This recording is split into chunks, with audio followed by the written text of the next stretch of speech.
gracias a Dios por esta oportunidad que nos concede una vez más. Vamos a iniciar la programación con la lectura del capítulo 4 de la epístola a los tesalonicenses. Escuchemos con atención. Libro primera de Tesalonicenses, capítulo 4. Resta pues, hermanos, que os roguemos y exhortemos en el Señor Jesús, que de la manera que fuisteis enseñados de nosotros, de cómo os conviene andar y agradar a Dios, así vayáis creciendo. Porque ya sabéis qué mandamientos os dimos por el Señor Jesús, porque la voluntad de Dios es vuestra santificación, que os apartéis de fornicación, que cada uno de vosotros sepa tener su vaso en santificación y honor, no con afecto de concupiscencia, como los gentiles que no conocen a Dios, que ninguno oprima ni engañe en nada a su hermano, porque el Señor es vengador de todo esto, como ya os hemos dicho y protestado, porque no nos ha llamado Dios a inmundicia, sino a santificación. Así que el que menosprecia, no menosprecia a hombre, sino a Dios, el cual también nos dio su Espíritu Santo. Mas acerca de la caridad fraterna, no habéis menester que os escriba, porque vosotros mismos habéis aprendido de Dios que os améis los unos a los otros. Y también lo hacéis así con todos los hermanos que están por toda Macedonia. Empero os rogamos, hermanos, que abundéis más y que procuréis tener quietud y hacer vuestros negocios y obréis de vuestras manos de la manera que os hemos mandado, a fin de que andéis honestamente para con los extraños y no necesitéis de nada. Tampoco, hermanos, queremos que ignoréis acerca de los que duermen, que no os entristezcáis como los otros que no tienen esperanza. Porque si creemos que Jesús murió y resucitó, así también traerá Dios con él a los que durmieron en Jesús. Por lo cual os decimos esto en palabra del Señor, que nosotros que vivimos, que habremos quedado hasta la venida del Señor, no seremos delanteros a los que durmieron. Porque el mismo Señor, con aclamación, con voz de arcángel y con trompeta de Dios, descenderá del cielo, y los muertos en Cristo resucitarán primero. Luego nosotros, los que vivimos, los que quedamos juntamente con ellos, seremos arrebatados en las nubes a recibir al Señor en el aire, y así estaremos siempre con el Señor. Por tanto, consolaos los unos a los otros en estas palabras. Bueno, vienen los capítulos que nos inyectan esa esperanza gloriosa y realmente esta fidelidad manifestada por esta hermandad reunida en Tesalónica necesitaba saber lo que les esperaba, qué estaba reservado para ellos, de acuerdo a esa fe notoria que había observado Timoteo, que pese a las dificultades de las cuales se atraviesan en el camino, lo hemos dicho en muchas oportunidades, hermanos, el camino del cristiano es escabroso. Y lo dice, el Espíritu Santo lo ha dicho a través de muchos mensajes. Es difícil, es de difícil acceso, pero como nosotros no lo caminamos solos, eso es lo más importante, no estamos solos. El Espíritu de Dios es nuestro divino compañero del camino, y es a través de la fuerza de Él, de su presencia, de su fortaleza, de su consuelo, es que podemos soportar esos espinos que muchas veces nos topamos. Entonces, todo esto que nos pinta esta carta, estos destellos de esperanza que el apóstol Pablo le escribe a esta iglesia, es para que sepan cuán grande recompensa está reservada para cada uno de ellos. Él comienza con exhortaciones a la pureza. Y les dice, miren hermanos, les rogamos, les exhortamos en el nombre del Señor Jesús, que de la manera que ustedes han aprendido de nosotros, así como nos conviene conducirnos a agradar a Dios, ustedes estén así, más y más. Entonces, cuando usted lee esta forma, se da cuenta que ellos la han manifestado, pero que siga aumentando, que esa pureza, que esa forma de conducirse sea en ellos progresivamente perfeccionada. Porque ya sabéis qué instrucciones os dimos por el Señor Jesús. Y cuando Él hace esta aclaración, no fueron palabras de sabiduría humana del apóstol Pablo. Estas instrucciones son dirigidas enteramente por nuestro Señor Jesucristo y aclara verdades en nuestra vida que deben estar latente cada momento que nosotros atravesamos. Porque la voluntad de Dios es vuestra santificación, que os apartéis de fornicación. Y recordemos que el apóstol Pablo les explicaba a los corintios que el que fornica peca contra su mismo cuerpo. Es el único pecado que arremete directamente contigo. Y aquí él llama a la pureza moral, a la pureza sexual, que como lo hemos referido en varias oportunidades, hermanos, todo ha sido creado por Dios y es bueno en gran manera. La unión entre un hombre y una mujer bajo los preceptos divinos traen bendición a esta sociedad, a la familia, al núcleo de la sociedad que es precisamente la familia. Y la intimidad que se desarrolla entre ambos es creación de Dios. Es creación de Dios, en ella hay bendición. ¿Qué sucede? ¿Cuál es la misión de nuestro adversario? Distorsionar, corroer, destruir la obra de Dios. Cuando usted se guía directamente por la palabra de Dios, usted podrá experimentar las más dulces experiencias, porque es de Dios. Y el apóstol Pablo les dice, mire, la voluntad de Dios es vuestra santificación, que nosotros nos santifiquemos, que nos apartemos de toda especie de fornicación, que cada uno pueda tener su propia esposa en santidad y en honor. Y usted dice, bueno, por allí dice vaso, sí, pero ¿qué representa el vaso? Recordemos lo que nos dice el apóstol Pablo en la primera epístola, en el capítulo 3, versículo 7. Vosotros, maridos, igualmente vivid con ella sabiamente, dando honor a la mujer como a vaso más frágil, como coherederas de la gracia de vida. Imagínense lo impactante, para que vuestras oraciones no tengan estorbos, no sean impedidas. Entonces, cuando el apóstol Pablo nos dice que cada uno sepa tener su vaso en santificación y honor, está relacionándose precisamente a su esposa. Esto es relacionado con la esposa. El apóstol Pablo exhorta. Pero nosotros podemos decir, no, pero esto era a los tesalonicenses, esto no es para nosotros. No, hermanos. Esta es una demanda de todos los tiempos. La santificación es una característica de los salvados. Es un continuo acercamiento al Señor. Y nótese la manera en que él aborda este punto. Aléjense de toda especie de fornicación. Hoy recordemos cuánto nos explicó Jesucristo sobre este pecado. Cuando él le decía, miren, el que mira a una mujer para codiciarla ya adulteró con ella en su corazón. Entonces, cuidado con esto. Sean muy, pero muy diligentes. El enemigo es cochino. A ustedes no les va a aparecer una mujer fea, desgreñada, hedionda, horrorosa para fornicar. No, les va a parecer algo sumamente deleitoso a la vista. Pero huyan de eso como a la muerte. Porque bien lo dice el proverbio, nadie va a tomar brasa en su pecho sin quemarse. Asimismo es, ningún hombre va a jugar con el fuego sin quemarse.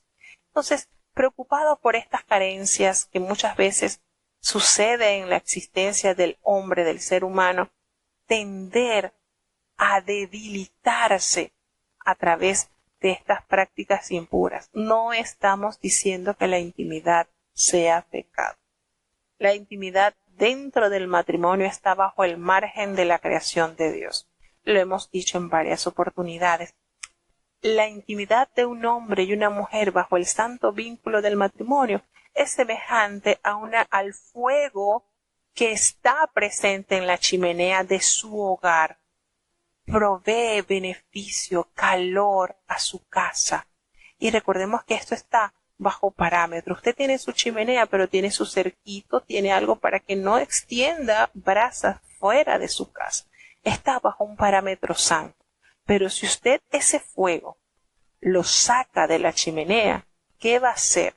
Va a hacer estrago en su casa, en la vecindad, en todos sus alrededores. Lo mismo es una práctica íntima fuera del contexto del matrimonio, fuera de su intimidad conyugal.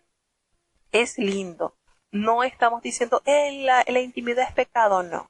Es más, para que nosotros estuviéramos presentes en la vida, aquí existiéramos, mi papá y mi mamá tuvieron que haber estado juntos. Entonces no es pecado siempre y cuando, hermanos, cuando se haga bajo los preceptos de Dios. Qué lindo es el vínculo del matrimonio. Y esto es una de las cosas que el enemigo ataca con mayor finura, porque sabe que al destruir un matrimonio destruye dos almas, los hijos de ese matrimonio y las personas que van a vivir con esas personas casadas que también van a van a ser llamadas adúlteras. Entonces, conociendo las estrategias del enemigo, la palabra de Dios contrarresta toda arma del mal. Si usted como hombre sabio, prudente, usted sabe tener su vaso, su esposa, en santificación y honor, esto le traerá a usted bendición, a sus hijos, a los descendientes de sus hijos, a la comunidad en pleno. Entonces, seamos sabios, seamos entendidos. El apóstol Pablo nos exhorta diciendo no tenerlas en pasión de concupiscencia, como esos gentiles que triste y lamentablemente no conocen a Dios. Que ninguno agravie ni engañe en nada a su hermano, porque el Señor, recordemos que es vengador de todo esto, como ya el Señor lo ha pronunciado y como el apóstol Pablo se los había ellos testificado. Cuidadito de estar nosotros ofendiendo, agrediendo, haciendo mal a nuestros hermanos, porque esto es sentencia para nosotros, porque el Señor venga todas estas situaciones. Entonces, el Señor no nos ha llamado a inmundicia, nos ha llamado a santificación. ¿Qué es la santificación? El apóstol Pablo nos está diciendo acá, apartarnos de toda especie de fornicación, apartarnos de toda especie, por muy bonito que se dibuje, es inmundicia. Así que el que desecha esto, no desecha al hombre sino a Dios, que también nos ha dado el Espíritu Santo. El apóstol Pablo diciéndoles, el que está desechando estas exhortaciones que no son del hombre, es del Espíritu Santo, quien es el que compone la iglesia de Cristo.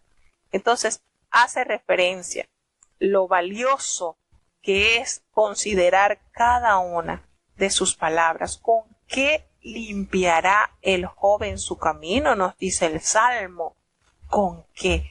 Y esto no solamente está para los casados, también para los solteros que puedan decir, es que yo no tengo esposa, y así que como no tengo pareja, soy de todas. No, esto no funciona así. La palabra del Señor nos revela que hay muchas mujeres libres, sí, pero ninguna de esas es tuya. Entonces necesitamos reconocer que es la voluntad de Dios que nosotros tengamos estas exhortaciones, estos mandamientos, no como mandamiento de hombre, esto es mandamiento del Espíritu de Dios. El apóstol Pablo les exhorta acá. Y le dice entonces, acerca del amor fraternal, no tenéis necesidad de que yo les escriba, porque ustedes mismos han aprendido de Dios que os améis unos a otros. Este punto lo tenían muy claro los tesalonicenses. Tenían sumamente claro que era el amor fraternal, que era lo que realmente se necesitaba para vivir en esta unión. Y también lo hacéis así con todos los hermanos que están por toda Macedonia.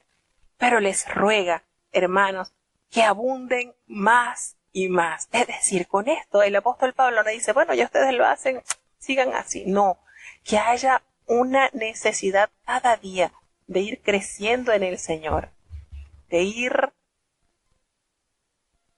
creciendo cada día con el Señor.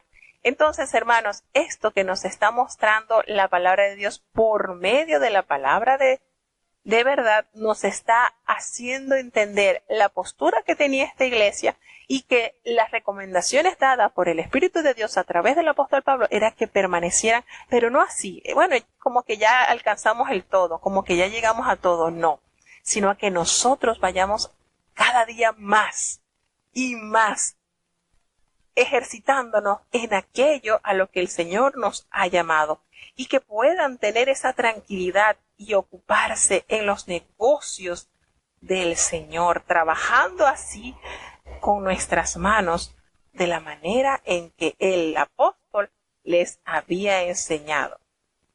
Que trabajen, que sean hombres y mujeres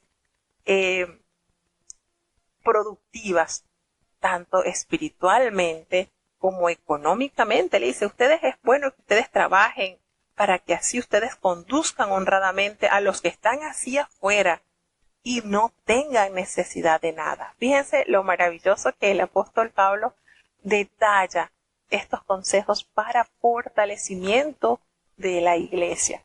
Como hemos dicho, lo que entendemos de esta carta es que ha sido una iglesia que fue formada con mucho sacrificio, pero que valoraron ese sacrificio y han permanecido. Y el apóstol Pablo, como padre espiritual, se preocupaba por cada una de las congregaciones y los exhortaba.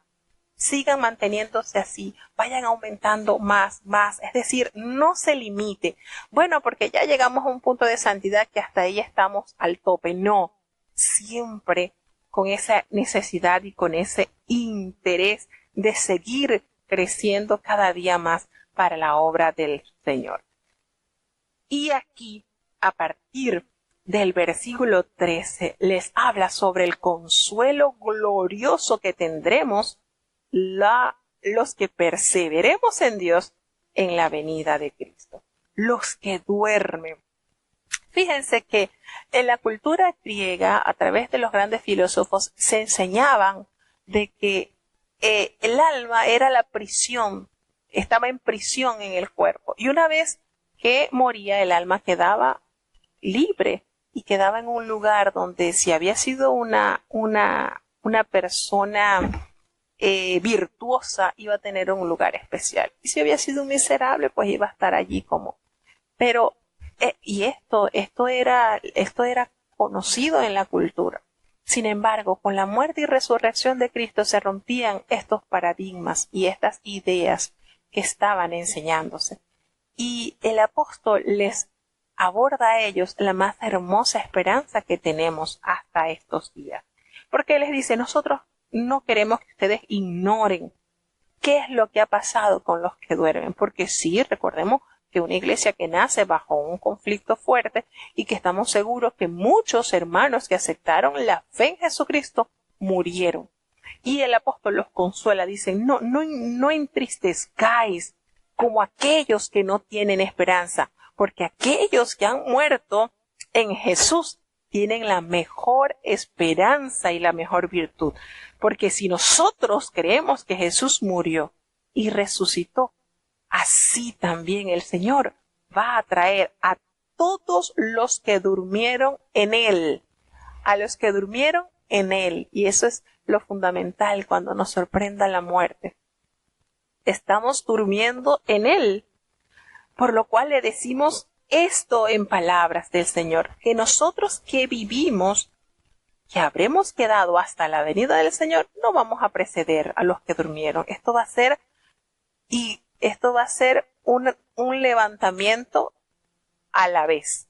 Tanto los que duermen serán levantados y los que estemos aún seremos transformados. Y entonces, Él nos dice las descripciones. El mismo Señor con voz de mando, con voz de arcángel, con trompeta de Dios, descenderá del cielo, y los muertos en Cristo resucitarán primero. Fíjense esto, estaban acostumbrados los tesalonicenses cuando llegaba alguien importante a escuchar las trompetas para anunciar la venida de algún rey o de alguna persona de relevancia. Por supuesto que ellos estaban al tanto de estos acontecimientos. Y el día en que el Señor fue recibido en gloria, cuando sus discípulos estaban fijando la vista en ellos, Jesucristo les dijo que Él se iba, pero que volvería.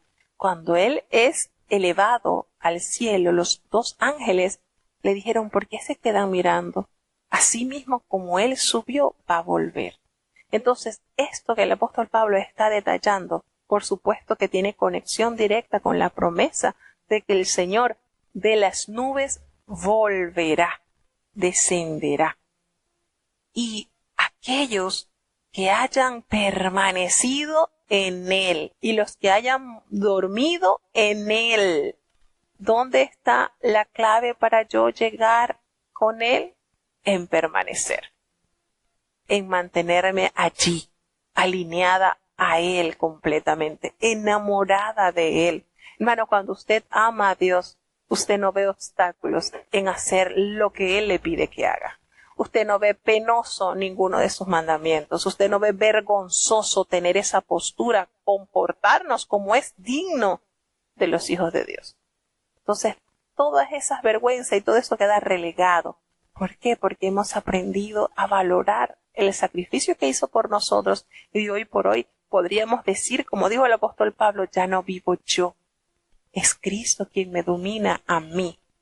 Y esto es lo que nos ayuda a mantenernos puesto nuestra vista en Él.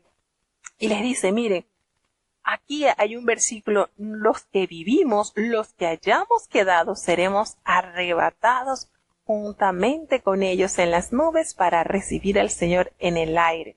Y así estaremos para siempre con Él. Esta palabra arrebatados, esta cita constituye el principal apoyo de la doctrina bíblica que hace alusión al rapto. Pero esto no está basado en el rapto. ¿Qué sucedió aquí? El término castellano rapto no aparece en el texto griego, que es donde fue escrita toda la escritura del Nuevo Testamento. No aparece. Así que no nos dejemos distorsionar. Resulta que esto se tomó a partir de una palabra latina que se incluyó en la Biblia Vulgata. Así que no vamos a decir que, sí, es verdad, entonces vamos a ser raptados. Bíblicamente, la teoría del rapto no tiene fundamento. Imagínense, como estaba diciendo, como enseñaba el hermano Daniel, sería maravilloso que de repente, somos raptados y no vamos a ver situaciones difíciles, pero no, eso no. Volvemos y decimos, esa palabra rapto no aparece en la original, en la palabra, está la palabra griega, no existe. Eso fue añadido por la Vulgata latina, no es bíblico, no es bíblico. La palabra del Señor nos revela a través del apóstol Pablo que esto que está narrando acá será entonces la consumación final de la más esperado retorno del Señor. Los que murieron en Él serán levantados con cuerpos celestiales. Y los que estén vivos, que puedan abrir puedan ver al Señor descender, serán transformados en un abrir y cerrar de ojo. Entonces el apóstol con estas palabras le dice, alentaos los unos a los otros, porque esto es nuestra verdadera recompensa. Nuestra verdadera recompensa. Entonces nos damos cuenta, la mayor motivación es verle cara a cara como Él es. Y anhelamos ese encuentro con el Señor. Queremos que el Señor vuelva. Muchos dirán, no, pero es que desde que se está escuchando que vuelve y no viene. Bueno, hermanos, también se profetizó por un espacio de 700 años que Jesucristo nacería de una virgen. Y llegó el momento. Ya han transcurrido muchos siglos, muchos años, y el Señor aún no retorna. Pero fíjense, el mundo occidental, los países cristianos celebran el nacimiento de Cristo en esta fecha. Sabemos que a la luz de la palabra de Dios, que Jesucristo no nació en estos meses. Pero nosotros debemos aprovechar la coyuntura para decirle a aquel hombre, a aquella mujer, a aquella familia que no tiene a Dios en su noticia, pero se preocupa por tener un pesebre en su patio o en su casa. Qué bonito es celebrar el nacimiento de Jesús. Y Él nació, dividió el tiempo antes y después de Cristo. La misma ciencia nos delata que vino Jesús. ¿Y quién te asegura que no regresará a buscar los que creyeron en Él? Entonces nuestra mayor esperanza, hermano, está fundamentada en esa tumba vacía. Nació de una virgen, vivió de una manera muy humilde, caminó entre los hombres, se compadeció de la humanidad, entregó su vida por rescate al mundo. Su tumba vacía está, pero viene el mayor acontecimiento. Cristo volverá por los suyos, hermanos. ¿Qué mayor acontecimiento? Libro Primera de Tesalonicenses, capítulo 5. Empero acerca de los tiempos y de los momentos, no tenéis, hermanos, necesidad de que yo os escriba, porque vosotros sabéis bien que el día del Señor vendrá así como ladrón de noche, que cuando dirán paz y seguridad, entonces vendrá sobre ellos destrucción de repente, como los dolores a la mujer preñada, y no escaparán. Mas vosotros, hermanos, no estáis en tinieblas, para que aquel día os sobrecoja como ladrón, porque todos vosotros sois hijos de luz e hijos del día. No somos de la noche, ni de las tinieblas. Por tanto, no durmamos como los demás, antes velemos y seamos sobrios, porque los que duermen, de noche duermen, y los que están borrachos, de noches están borrachos. Mas nosotros, que somos del día, estemos sobrios, vestidos de cota de fe y de caridad, y la esperanza de salud por yelmo, porque no nos ha puesto Dios para ira, sino para alcanzar salud por nuestro Señor Jesucristo, el cual murió por nosotros, para que, o que velemos, o que durmamos, vivamos juntamente con Él. Por lo cual, consolaos los unos a los otros, y edificaos los unos a los otros, así como lo hacéis. Y os rogamos, hermanos, que reconozcáis a los que trabajan entre vosotros, y os presiden en el Señor, y os amonestan, y que los tengáis en mucha estima por amor de su obra. Tened paz los unos con los otros. También os rogamos, hermanos, que amonestéis a los que andan desordenadamente, que consoléis a los de poco ánimo, que soportéis a los flacos, que seáis sufrido para con todos. Mirad que ninguno dé a otro mal por mal, antes seguid lo bueno, siempre los unos para con los otros y para con todos. Estad siempre gozosos, orad sin cesar, dad gracias en todo, porque esta es la voluntad de Dios para con vosotros en Cristo Jesús. No apaguéis el espíritu, no menospreciéis las profecías, examinadlo todo, retened lo bueno, apartaos de toda especie de mal, y el Dios de paz os santifique en todo, para que vuestro espíritu y alma y cuerpo sea guardado entero sin reprensión para la venida de nuestro Señor Jesucristo. Fiel es el que os ha llamado, el cual también lo hará. Hermanos, orad por nosotros. Saludad a todos los hermanos en ósculo santo. Conjúroos por el Señor que esta carta sea leída a todos los santos hermanos. La gracia de nuestro Señor Jesucristo sea con vosotros. Amén. Bueno, de verdad que es precioso. Cuánto bien nos hace recordar la más hermosa promesa que el Señor ha de cumplir al final de los tiempos, y es su inminente regreso. Él volverá. Sencillamente así lo prometió, y estamos seguros que lo cumplirá. Y bueno, les compartí esta alabanza que en lo particular para mí tiene una connotación muy alta, pues fue la alabanza en que Dios tocó mi corazón. Estaba cantándola nuestra querida hermana Kaylee Sarrocha, que por cierto hoy también está cumpliendo años, esta jovencita. Bueno, ella tiene ese don de cantar precioso, canta ella.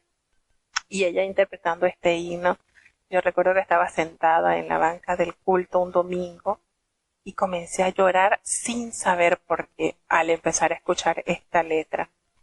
Y algo conmovió mis entrañas. Dios mío, si tú vienes, yo no me voy a salvar.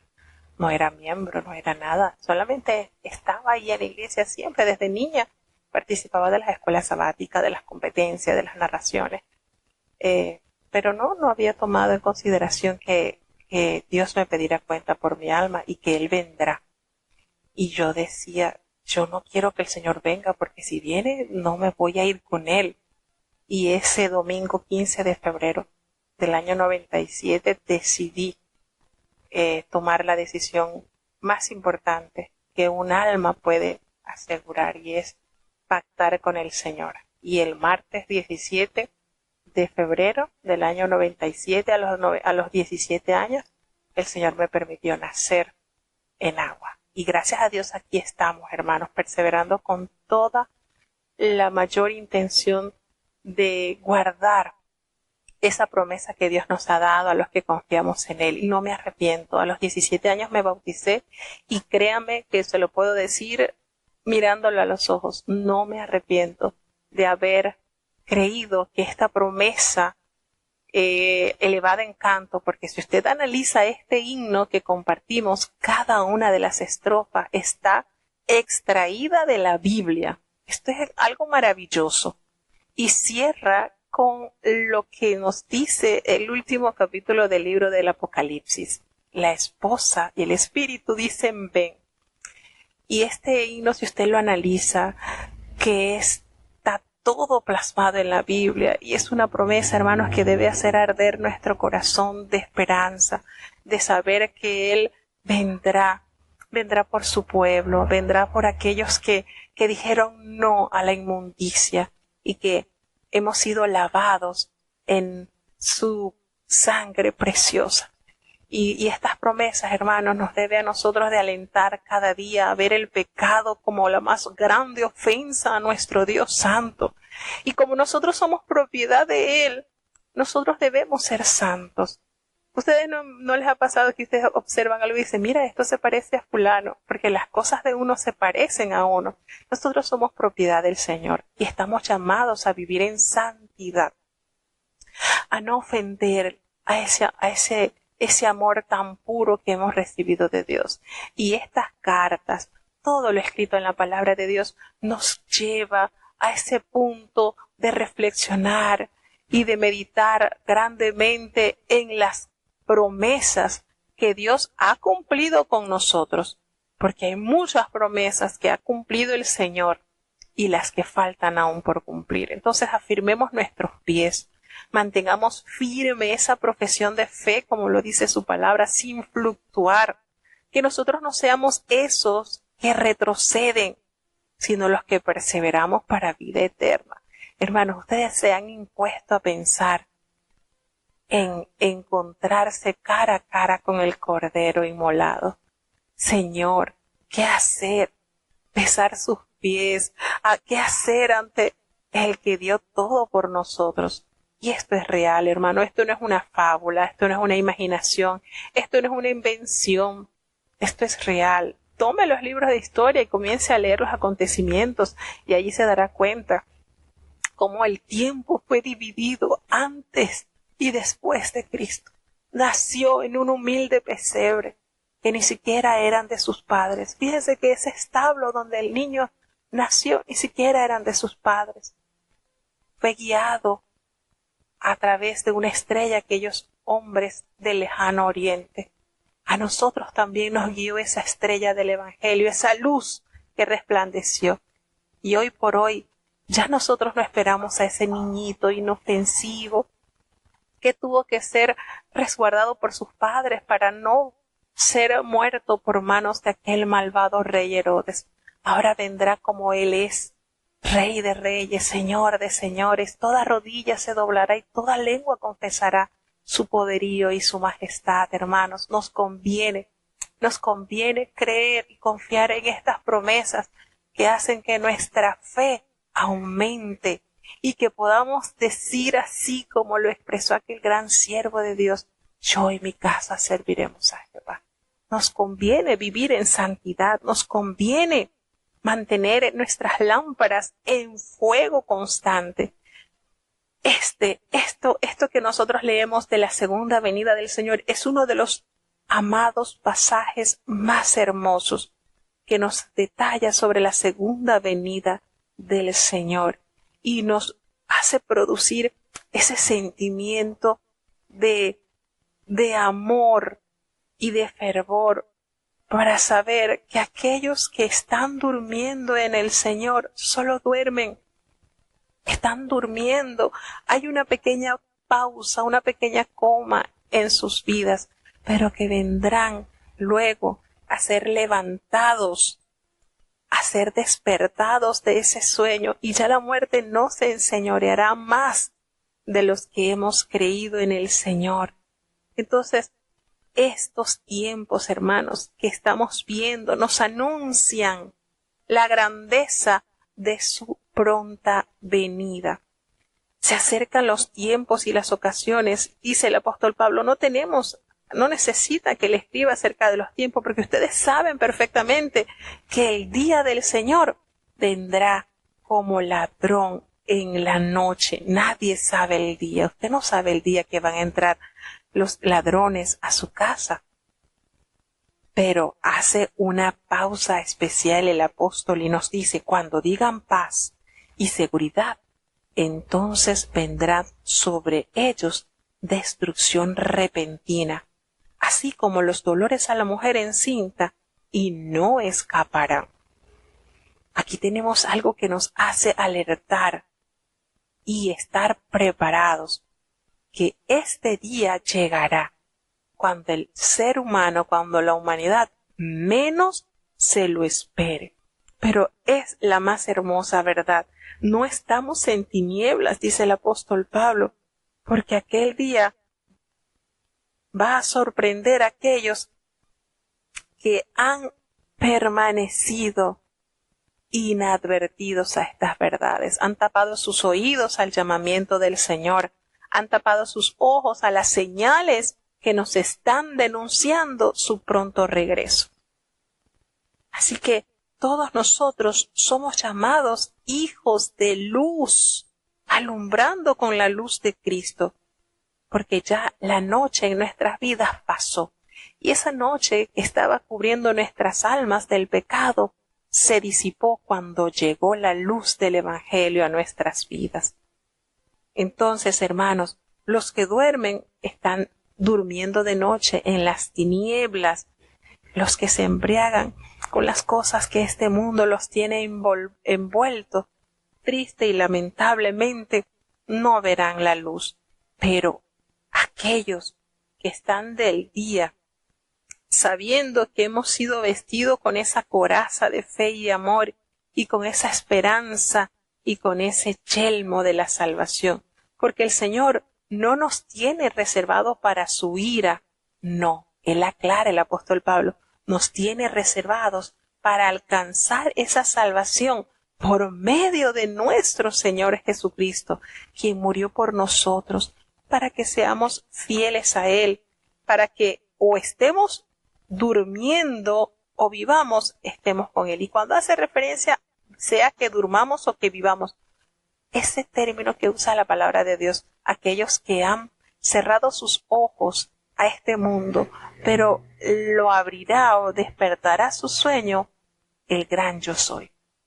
Entonces, bien sea que durmamos o que estemos vivos cuando el Señor retorne, sabemos que hay una esperanza gloriosa. Y por eso el apóstol los animaba y nos decía, animaos unos a otros y edificaos unos a otros, así como ustedes lo están haciendo. Manténganse en ese fervor, porque lo que viene vale la pena esperarlo.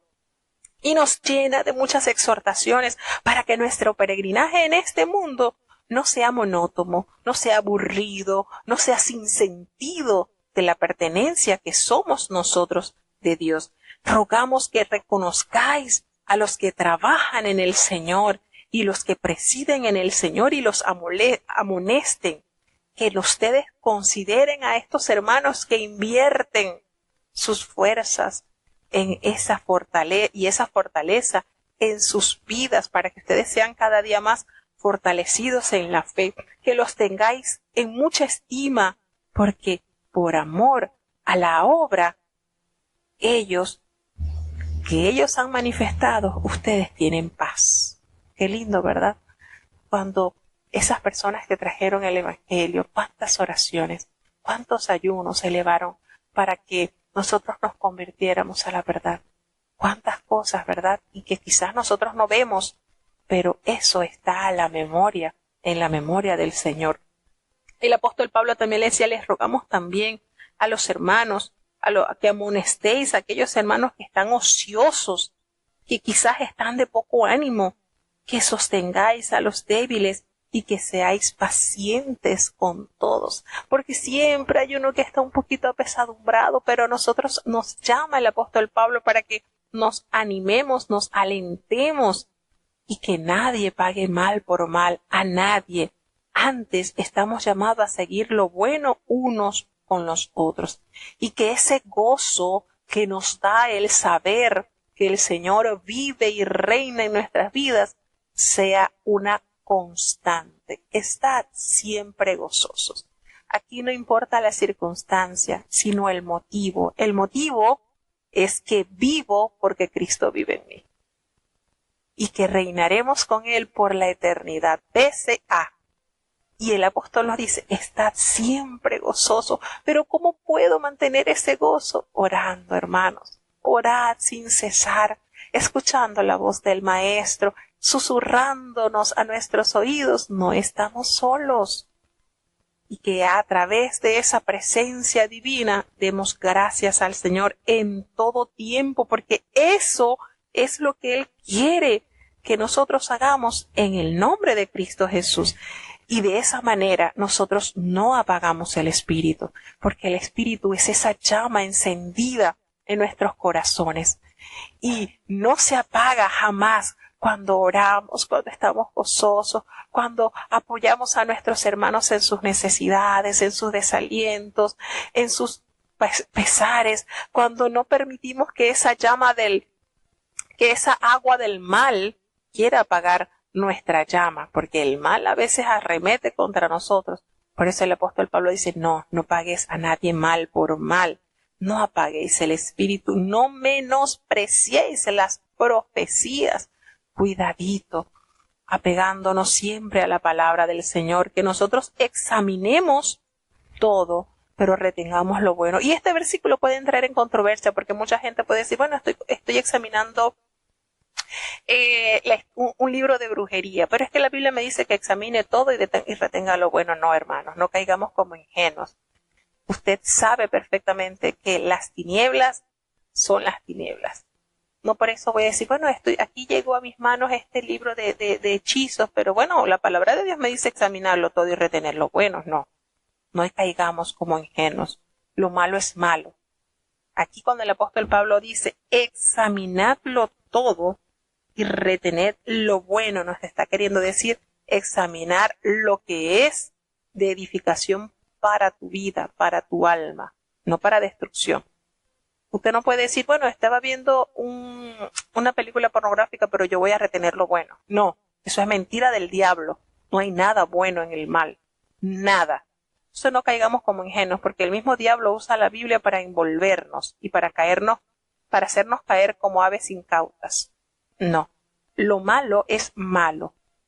Y no necesita ponerle la lupa para que usted diga, bueno, sí, no. Lo malo es malo. Así que no caiga, no permita que estos versículos le hagan caer en la confusión. Que nos abstengamos de toda especie del mal. Abstenernos, por más que queramos, no le demos el permiso al cuerpo para hacerlo, porque la orden viene de la mente. Y si la mente dice no, y nosotros nos llenamos de Dios, el cuerpo se sujeta. Entonces, el mismo Dios de paz es el que nos santificará por completo, no por parte, por completo, para que todo nuestro ser, nuestro espíritu, nuestra alma y nuestro cuerpo sean guardados irreprensibles. ¿Para cuándo? Para la venida de nuestro Señor Jesucristo. Entonces, la voluntad de Dios es que nosotros tengamos nuestra vida, nuestra mente, nuestro corazón, nuestro cuerpo enteramente entregado a Él en santidad, para que seamos guardados sin ningún problema, porque fiel es el que nos ha llamado y Él lo hará, Él nos santificará a medida que nosotros dobleguemos nuestra humana naturaleza. Hermanos, orad por vos, por nosotros, dice el apóstol. Qué bonito es cuando nosotros oramos por los que presiden la iglesia, por los que dirigen, por todos los hermanos. Esto es agradable al Señor.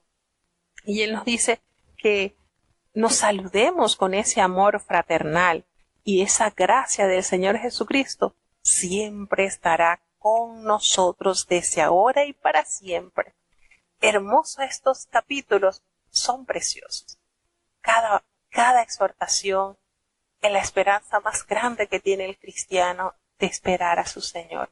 Que seamos diligentes, conservando nuestras vestiduras en santidad. Todo, hermano, todo lo que el Señor nos da es para favorecer nuestras vidas en todo tiempo.